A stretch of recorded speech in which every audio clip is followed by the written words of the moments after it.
Témoin du Christ. C'est celui-là même que, à la suite qu'aujourd'hui on l'appelle un adibaté, il n'a pas entendu la main de quelqu'un. Un adibaté de la foi. Mais pour ce mois de juillet, l'œuvre du missionnaire, nous parlons du témoin du Christ. Notre chapitre 1er, au verset 8e. Vous recevrez une puissance, celle du Saint-Esprit, et vous deviendrez mes témoins. Bien-aimés, à chacun donné, Paul le dit, 1 Corinthiens chapitre 12, la manifestation de l'Esprit. Plusieurs modes opératoires, mais un Dieu seul. Diversité de ministères, mais un seul Seigneur. Paul dit, en 2 Corinthiens chapitre 10 au verset 4, c'est vrai que nous marchons dans la chair, mais du fait que nous marchons dans la chair, nous n'agissons pas selon la chair. Mais nous possédons en nous des âmes par lesquelles nous combattons. Et ces âmes-là sont puissantes par les vertus en Dieu. Il n'y a pas entendu amen de quelqu'un. Non seulement ils sont puissants, mais capables de renverser les forteresses. Et non seulement ils renversent les forteresses, mais un Seigneur que toute pensée qui se met à la hauteur de l'Éternel, en leur donnant obligation, obéissance de se soumettre à la loi de Jésus-Christ. C'est pas entendu amen de quelqu'un. Mais en Dieu sont puissantes ces âmes que nous avons par la vertu en Dieu. Mais c'est quoi la vertu? Et depuis 2 semaines, Dieu nous donne plein pouvoir par la vertu que nous possédons. On la vertu par définition est l'âme qui est constamment orientée à faire le bien. Dis amen bien. Amen. C'est pourquoi quand les gens chantent, et puis ils disent, maman, jolie, tu es une femme vertueuse. Ça veut dire son âme à elle. Elle est toujours en train de faire le bien. La Bible nous dit dans le livre de la Genèse, pendant l'heure de la création, l'homme est créé le 6e jour. Et quand Dieu finit cela, il lui dit que l'homme est bon. Il n'y a pas entendu amen de quelqu'un. Dis amen bien. On dit l'homme là, il est bon. Bien-aimé de Dieu. Mais l'Église catholique nous enseigne sur les différentes vertus que nous possédons. Il y a les vertus théologales, la foi, l'espérance et la charité, qui sont des vertus infusées dans l'âme de l'homme par l'Éternel des armées. Alléluia. C'est pourquoi on parle de vertus théologales. Théo qui vient de Dieu. Ça veut dire que c'est Dieu lui-même là, il a imbibé ton âme. C'est pourquoi par définition, on peut dire que l'homme qui devient croyant d'entrée est religieux. Pourquoi? Parce que quand on parle de religion, on parle de liens. Quand les gens sont en train de parler, puis ils disent, ah, les pas religieux, c'est parce qu'ils n'ont pas souvent certaines informations. Non, mais tu ne peux pas être croyant si d'entrée tu n'es pas religieux. Mais ce n'est pas la religion qui sauve, c'est la foi qui sauve. Dis amen bien. Amen. Parce que Dieu met dans l'homme, sinon dans le dessein de Dieu, Dieu implante l'amour dans le cœur de l'homme. C'est pourquoi tu vas voir qu'il y a des personnes, pour un problème de sécurité, elles ne savaient pas où s'orienter, elles sont allées consulter une divinité. Elles sont allées consulter les zombetons, les tombokons, les pankpankons, tout ce qui est encore. Elles sont allées les consulter. Parce qu'elles avaient besoin de quelque chose. Pourquoi? Parce que dans Dieu, l'homme était religieux. Il ne peut pas vivre sans son créateur. La créature sans le créateur s'évanouit. C'est pourquoi on est toujours en train de chercher. Mais Dieu lui-même, lorsqu'il crée l'homme, il crée l'homme libre. Et c'est parce que nous avons perdu le combat depuis Éden que nous sommes rentrés dans une histoire bizarroïdale qui fait qu'on n'arrive plus à joindre les deux bouts, on n'arrive plus à se bien se placer, on n'arrive pas à être heureux, on est souvent malheureux à cause de certaines circonstances. Mais Dieu, dans son infinie bonté, appelle l'homme. Et quand il appelle l'homme, il prédispose l'homme. La Bible dit prédestiné à une vie de gloire. Bien aimé, ce soir, je suis venu parler à quelqu'un. Nous avons parlé des vertus. Au côté des vertus théologales, on a ce qu'on appelle les vertus cardinales. Pourquoi on parle des vertus cardinales? Dans cardinal, il y a cardo. Cardo qui veut dire charnière. Cardo qui veut dire pivot. Ça veut dire à partir de cette vertu-là, d'autres vertus en dépendent. Et dans ces vertus, on en a 4. On peut dire la prudence, qui est la sagesse qui permet à notre raison, quelle que soit la circonstance dans laquelle nous nous trouvons, de trouver le juste moyen pour pouvoir faire le bien. Voici la prudence. À côté de la prudence, nous avons la tempérance. Il y a quelqu'un de la tempérance. La tempérance, la maîtrise de la volonté, de nos instincts et de maintenir cela dans les limites. Alléluia. Bien-aimé de Dieu, quand on parle de quelqu'un qui est tempérant, il doit pouvoir maîtriser ses instincts. Or, par nature, l'animal, le chien, tout ce que vous connaissez là, ils agissent par instinct. Ça veut dire qu'il n'y a pas un recours à la sagesse ou à la raison. Donc, quand une personne agit par instinct, il faut te poser des questions. Hein. Parce que si tu marches avec elle, au bord de l'eau, sur un pont, sans protège, la personne peut te dire, va voir si c'est à côté. Et or, à côté, là-bas, il n'y a rien, c'est de l'eau. Parce que quelque chose a traversé son esprit. En même temps, tu pousses la personne. Voici comment est-ce que certaines personnes agissent. Parce que tu as regardé dans la nature du chien. Le chien, par exemple, si quand il grandit, il peut coucher avec sa maman, la chienne, et puis il ne va pas avoir de remords. Pourquoi? Parce qu'il n'y a pas un recours à la raison en lui. Donc il agit là, il s'en fout de ce qu'il a fait. C'est pourquoi un homme ne peut pas agir comme ça. Tu es là et puis tu parles comme ça. Tu agis comme ça. Et puis c'est après tu réfléchis. Bien-aimé de Dieu, quelle que soit la colère qui monte en toi, il y a ce qu'on appelle la tempérance. Il y a des puissances en l'homme. C'est comme des chiens qui sont dans des cages. Imagine un chien enragé dans une cage. Si tu as ouvert la cage, si le chien sort, il fait quoi? Il va mordre tous ceux qui sont dehors. Et puis en plus, il a enragé. Ce qu'il a dit, s'il a mordu, ceux qui l'ont mordu aussi seront enragés. Oh, nous a dit d'avant, hein, quand tu es mordu par un chien enragé, tu as droit à 50 piqûres et c'est pas seringue. On pique, et les gens aussi nous ont fait idée. On pique ici, on pique dans ton ventre, on pique dans ton cou. Un gars qui a me tué, dit on pique dans tes yeux, il dit, mon frère. C'est vrai que je suis petit, mais il ne faut pas trop me veiller comme ça. Lui, c'est le VIH. C'est-à-dire, il vendait du ligeant à haute tension. Il est dangereux, dis amen bien. Alléluia. Et quand nous progressons, ok, de là, tu vois que l'homme ne peut pas agir par instinct. Mais Dieu donne à l'homme la sagesse. Donc avec la tempérance, cette vertu-là, quelles que soient les idées qui traversent notre entendement, quel que soit ce qui peut arriver, mais il y a quelque chose en nous qui nous dit, maîtrise-toi. De peur de regretter ce que tu es en train de faire. Oui, et tu te maîtrises. Mais aujourd'hui aussi venu parler à quelqu'un encore. Aujourd'hui aussi venu parler de la troisième étape. Dis à quelqu'un la troisième étape.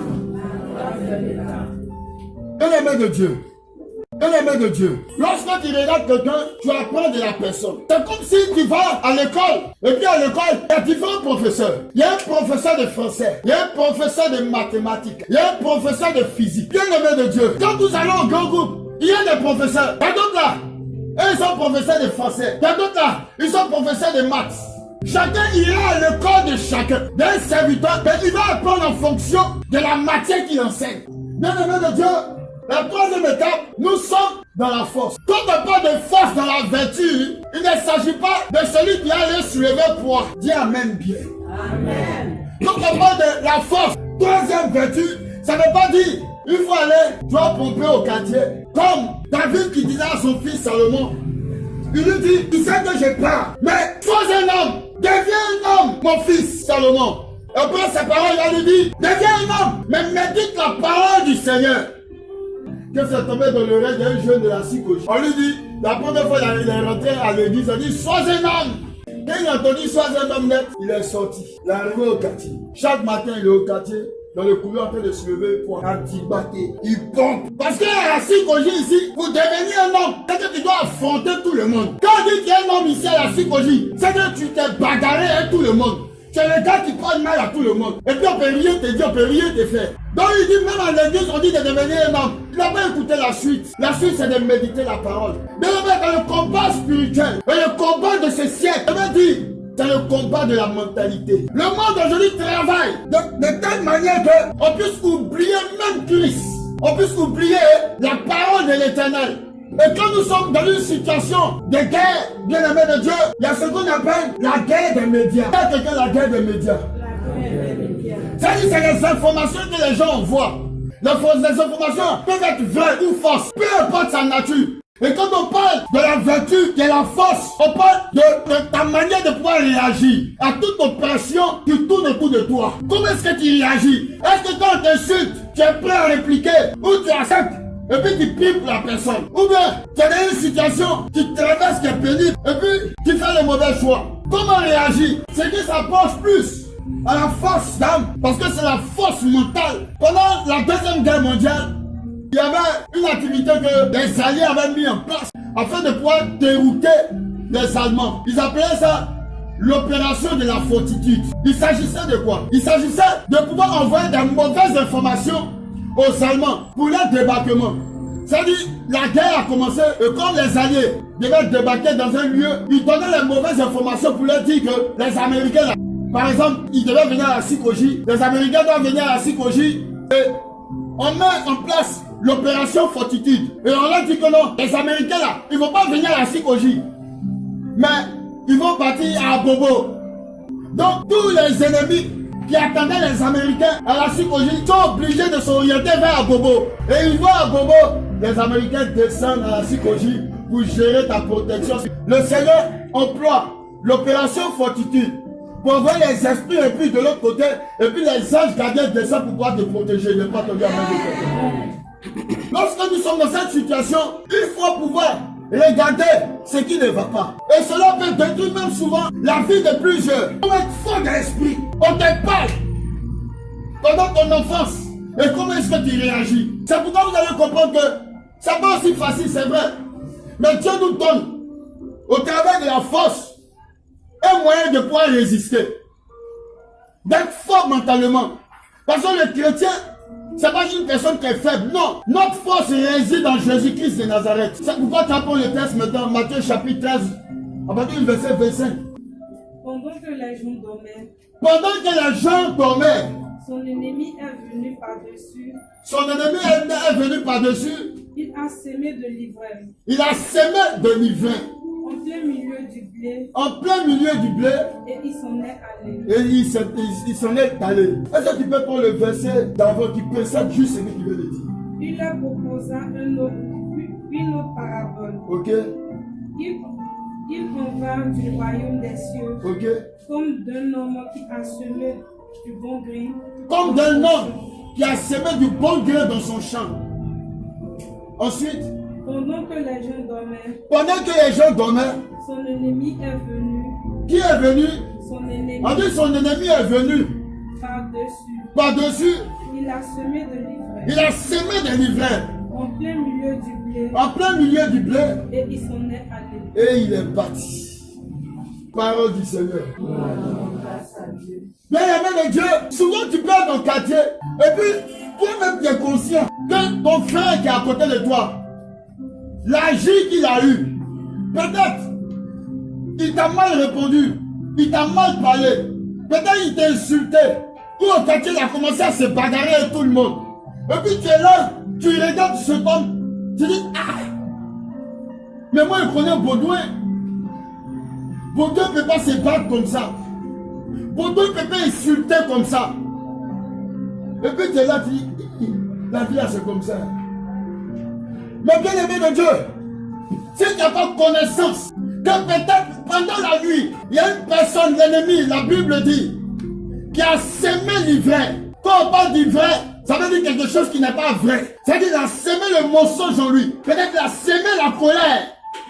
Et puis face à toi, toi qui n'as rien fait, tu t'es levé le matin, tu es en train de passer, lui il est devant toi, et puis il marche sur ton pied. Tu lui dis, ah mon frère, il a qu'à marcher sur mon pied. Et puis il dit, et puis quoi? C'est ce qu'on n'a jamais vu. C'est-à-dire comme tu as vu, ça commence à bourre dans ton cœur comme ça. C'est-à-dire comme à la psychologie, tu dis, moi il ne laisse pas pour moi à l'étranger. Mais bien aimé de Dieu, si tu es enseigné, tu vas te dire que mon frère ne peut pas agir de la sorte. Non, non, non, c'est pas possible.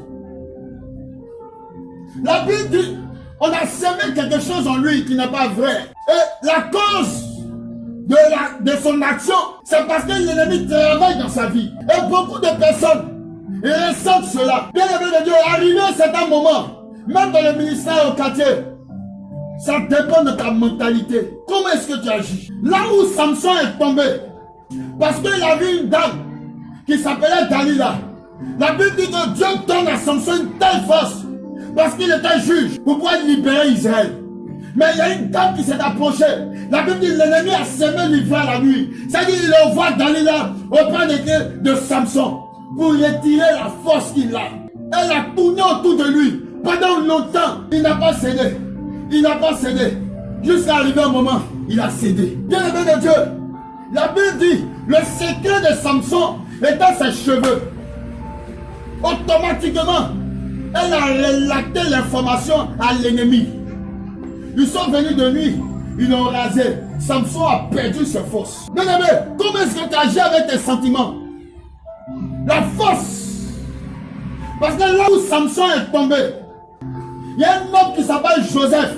Il a résisté à la femme de Potiphar. Je n'ai pas entendu amen de quelqu'un. Nos sentiments, arrivé à un certain moment, veulent gouverner notre vie. Mais c'est là où on va dire que tu es fort mentalement. Bien-aimé de Dieu, on dit tout le monde paye de l'argent pour pouvoir rentrer ici. Et puis tu dis non, non, non, ne paye pas. Parce que je compte sur Dieu. Quelle est la vertu que tu transportes? Aujourd'hui même, le monde fait de telle sorte que nous soyons des ennemis privilégiés de Dieu. On dit les homosexuels peuvent se marier. Ça c'est quelle mentalité ça? C'est quitté où ça? Son garçon se marie. Femme, se marie. Chien, chat, se marie. C'est une contre-indication spirituelle. Mais c'est une abomination. La Bible dit, dans le livre de Lévitique, que personne ne couche. Aucun homme ne couche avec un homme comme s'il couchait avec une femme. Et aucune femme ne couche avec une autre femme comme si elle couchait avec un homme. C'est une abomination. Mais qu'est-ce que le monde fait? Chacun est libre de faire ce qu'il veut. Dans la main de Dieu, la démocratie, c'est la majorité qui l'emporte.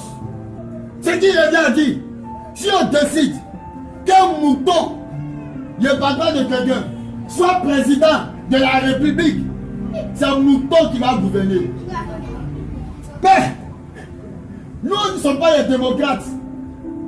Tu es un enfant de Dieu avec deux nationalités. C'est-à-dire, tu es citoyen de la terre, mais tu es aussi citoyen des cieux. Il n'y a pas entendu amen de quelqu'un. Donc nous, comme de manière théo, ce qui nous gouverne, c'est la théocratie. Il n'y a pas entendu amen de quelqu'un. Et non la démocratie. Parce que c'est Dieu qui décide. Nous marchons sur les préceptes de Dieu. Mais comment est-ce qu'on arrive à corriger cela? Il y a des personnes qui n'arrivent pas à travailler parce que dès ton enfance, on t'a dit que tu ne peux pas réussir, tu ne peux pas avancer. C'est le diable qui a semé cela dans la bouche des gens. C'est pourquoi je dis que personne sur cette terre proclame des paroles de malédiction sur ta vie. Si une personne te dit tu ne vas pas réussir, tu dis le feu sur ta bouche au nom de Jésus. Amen. Si tu ne vas pas avancer, tu dis le feu sur ta bouche au nom de Jésus. Quelqu'un qui te voit te dit non, tu es toujours malade. Feu sur ta bouche au nom de Jésus. Parce que ce sont les semences. Ils sont influencés par l'ennemi. Et puis l'ennemi vient parler au travers de leur bouche. Or, la vie et la mort sont au pouvoir de la langue. La bouche fait partie de l'instrument de création. Il y en a trois. La bouche, la terre et l'eau. Quand on parle, ça arrive. C'est pourquoi tu peux comprendre que le père te bien dit, maman vient. Elle vient. Elle fait un mouvement vers moi. Et elle est déconnectée à la position où elle était. Donc il y a une réaction là.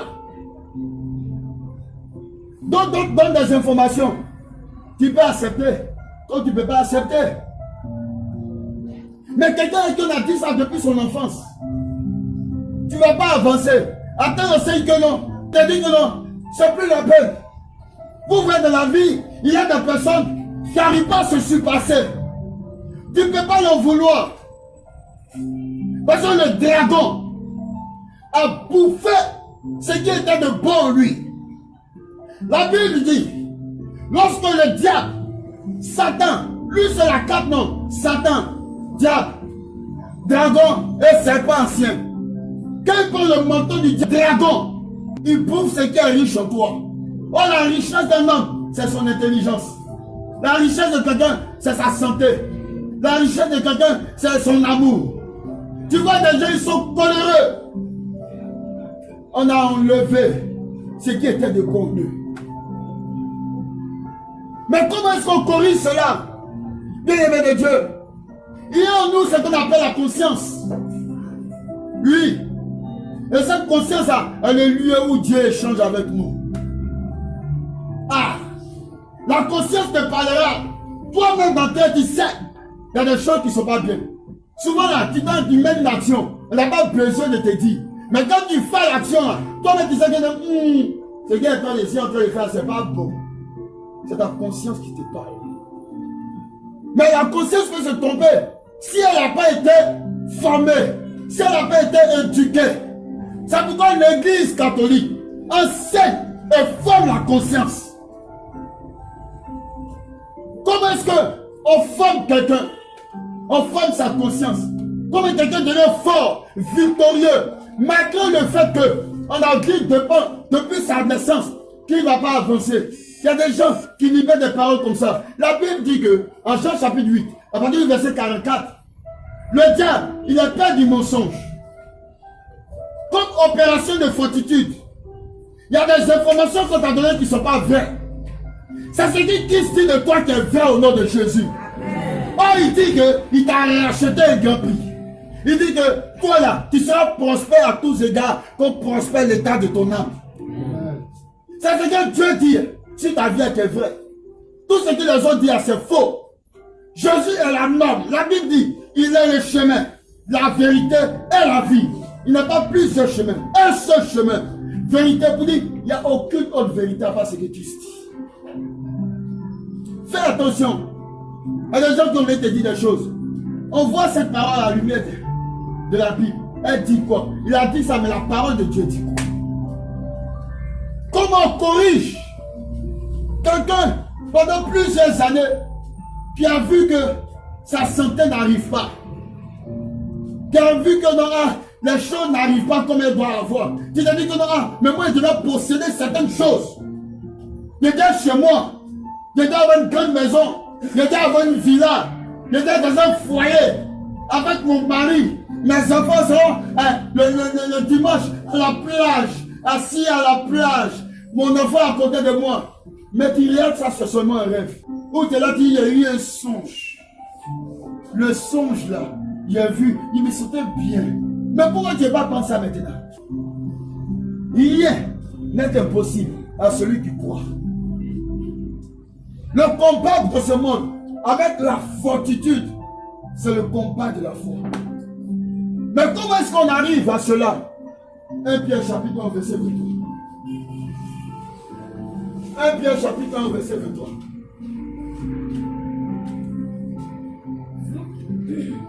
Vous qui avez été engendrés à nouveau. Vous qui avez été engendrés à nouveau. Par une semence. Par une semence. Non pas corruptible. Non pas corruptible. Mais incorruptible. Mais incorruptible. Par la parole de Dieu vivante. Qui est la parole de Dieu vivante et permanente. Parole du Seigneur. Est-ce que quelqu'un comprend ce qu'ils sont en train de dire? La Bible dit, en Matthieu chapitre 13, verset 25, le diable a sémé, il sème quelque chose. Mais en 1 Pierre, la Bible dit, vous qui avez été régénérés, pas par une semence d'hiver, c'est qui a été sémé pendant la nuit, pendant que tu dormais, où tu n'es pas fort, où tu sens que ta vie spirituelle n'est pas au beau fixe. La Bible dit qu'il eut faim au désert. C'est pendant qu'il eut faim que le diable est venu l'attaquer. C'est-à-dire que c'est pendant que tu ne venais pas toi à la prière ici, tu étais toujours dans les temps sexy, on ne mange pas poulet, on va s'asseoir au Baudouin Club. Pendant ce moment, il a semé l'hiver. On dit pendant la nuit où tout le monde dormait, c'est-à-dire où tes sens ne réagissaient pas. Mais la Bible dit, mais pour nous qui sommes en Christ, nous avons été régénérés. Pas par une semence corruptible qui est livrée semée dans la nuit, mais par une semence incorruptible. Qui est quoi? La parole de Dieu. Pas pour une fois, bien-aimé de Dieu. Pas pour 2 fois, bien-aimé, mais qui est permanente. Ça dit chaque jour. Tu es à la maison, tu écoutes ton casque de prédication. Tu es au quartier en train de te balader, tu écoutes des cantiques de louange et d'adoration. Parce que en toi, dans ton âme à toi, il y a ce qu'on appelle de puissance. Et Paul parle qu'il y a un combat perpétuel chaque jour. Et de ce combat-là, celui qui gagne, c'est celui qui aura soumis son ennemi. Son ennemi. Donc ce qui revient à dire, bien-aimé de Dieu, quand nous sommes dans cette situation, on peut dire par exemple que nous sommes esclaves de ce qui nous domine. Paul dit, je voulais faire ce qui est bon, mais je n'ai pas pu faire. C'est ce qui est mauvais qui est opéré. Pourquoi? Parce que souvent toi-même tu es là, tu as de bonnes idées dans ta tête, tu as envie de mener de bonnes actions, mais tu es faible. Faible pourquoi? Mais tu es faible mentalement. La parole de Dieu n'est pas permanente en toi. Parce qu'à arrivé à un certain moment dans la vie spirituelle, tu ne pries plus avec tes propres paroles, mais tu pries avec la parole de Dieu. Ça veut dire quand tu commences à dormir, tout fait sombre. Pendant la nuit, où ils ont sémé. Donc quand tu dors, ton âme dit Jésus, Jésus, Jésus, Jésus, Jésus. Pourquoi? Parce que ton âme va garder ce que tu médites chaque jour. Tu es assise comme ça au quartier, et puis tu es là, et puis il y a un chant qui monte dans ta tête. Un chant, peut-être du monde. Et puis tu commences à chanter, et puis ça commence à dire, mais c'est que je chante en train de chanter. Elle dit, c'est le nouveau son là. J'ai passé puis écouter. Quand tu passais puis t'écoutais, c'est rentré dans ton oreille, non? Et puis ça a resté, c'est resté. Tu as commencé à murmurer le chant jusqu'à tu es arrivé. À 18 ans, tu es là. Le chant revient tout seul. Est-ce que c'est en train de parler à quelqu'un? Tu vois que ça remonte seul comme ça. Toi, mais tu ne sais pas où c'est quitté. Ce qui est dans ton âme, c'est ce qui ressort. Quand tu prends un vase, et puis tu verses bissap pendant 1 mois, le jour que tu amènes l'eau propre dedans, les gens vont voir l'eau, mais ils vont sentir le bissap dessus. Est-ce que c'est pas là quelqu'un? Mais c'est chaque jour, tu vas boire de l'eau propre, jusqu'à l'odeur du bissap va disparaître. Est-ce que ça fait parler à quelqu'un? C'est-à-dire le diable a semé en toi peut-être ce qu'on appelle la maladie. Il a semé en toi ce qu'on appelle peut-être l'échec. Il y a des personnes, quand elles doivent monter pour pouvoir mener une action, d'entrée, elles disent que le diable a perdu. C'est-à-dire nous tous on s'en va, on dit on sort au marché pour aller payer aubergine, pour faire sauce. Et puis arriver sur la route, tu es en train de marcher, et puis tu dis à ta voisine, est-ce que on paye aubergine? On peut payer même. Actuellement le marché est cher. Aujourd'hui le marché c'est pas qu'il est cher. Dans le condiment. C'est vrai, piment. Piment. Piment qui brûle quoi? Alors c'est que c'est moi, ça va pas marcher. Tiens. Et puis tout ça se va. Au marché, on n'a pas dit payer piment. Et puis quand tu dis, est-ce qu'il y a payé piment? Mais même c'est des cher. C'est resté dans ta tête. Donc quand tu marches, il y a bien un blocus. Donc du coup, si tu arrives, et puis tu vois une dame en train de vendre son piment. La première qui était devant, elle lui a demandé, piment là c'est combien? Et puis elle dit, piment là, c'est 2500. Il dit, toi aussi. Maintenant on dit que tu es un cher, toi aussi, tu ne peux même pas diminuer un peu même. Elle dit, ma chérie, si tu ne veux pas, tu laisses. Toi tu étais derrière, tu n'es pas approché. Mais tu as entendu seulement, si tu ne veux pas, il faut laisser. Donc là, il ne faut pas t'être approché, puis un mal te parler, non. Tu t'en vas. Et puis il y a une autre femme qui vient. Ah bonjour ma soeur. Piment, c'est combien? Elle dit c'est 2500. Ah ok, vraiment, c'est 2500. Mais moi je n'ai que 500. Il va la regarder. Ok, il faut prendre. Ah! Piment de 2500. Elle a dit à l'autre, si tu ne veux pas, il faut le laisser. L'autre est venu à 500 et puis elle a payé. Pourquoi? Parce que l'autre est venu avec une conviction que forcer, même si on dit le prix en haut, elle peut négocier pour pouvoir gagner quelque chose. Est-ce que je parle à quelqu'un? Souvent, on a dit là, Il y a des difficultés qui se présentent devant nous. Mais la Bible dit, si votre foi est aussi petite qu'une graine de sévéné, vous direz à cette montagne de se déplacer, et cette montagne va se déplacer dans le nom de Jésus. Comment est-ce que tu regardes des choses? Ça dépend de ta mentalité. On lui dit au Christ, on dit ton frère Lazare est mort. Et puis lui dit, non, il n'est pas mort, il dort. Ah! Dieu, regardez ça, on est dans le même pays. Attends, ça veut dire eux, ils sont là, puis donc eux, ils ne reconnaissent pas quelqu'un qui est mort, quoi. Et puis on lui dit, non, ça fait 4 jours, il dit, cette maladie-là n'est pas pour la mort, mais pour la gloire de Dieu. Je ne sais pas la situation que tu vis. Oui, je ne sais pas, c'est quoi ils ont sémencé en toi. Qui, même quand toi-même tu veux faire bien, ou tu veux lutter, les pensées reviennent encore en toi pour te dire que non, tu ne peux pas y arriver, tu ne peux pas faire. Mais bien aimé de Dieu, là où la main de l'homme s'arrête, là commence la gloire de Dieu. Amen. L'homme ne peut pas décider de toi. Toi-même, là, tu ne peux pas. Il est lui-même le plus grand que ton cœur. C'est-à-dire les sentiments qui remontent en toi. C'est pourquoi il y a quelqu'un qui va dire que non, j'ai parlé selon mes pensées, ma volonté. Dans ta pensée, ta volonté, il y a des puissances qui sont corrompues par l'ennemi. Et tu peux parler, puis tu as pollué les gens. Donc quand tu écoutes la parole, Paul dit, en 1 Thessaloniciens, chapitre 5, discerner toutes choses et puis récupérer ce qui est bon. Il y a des informations à donner. Tu n'es pas obligé de recevoir. On avait cette habitude avant, quand on nous appelait, puis on dit, quand il marche la nuit, et puis tu entends ton nom de dos, faut pas répondre non. Ok.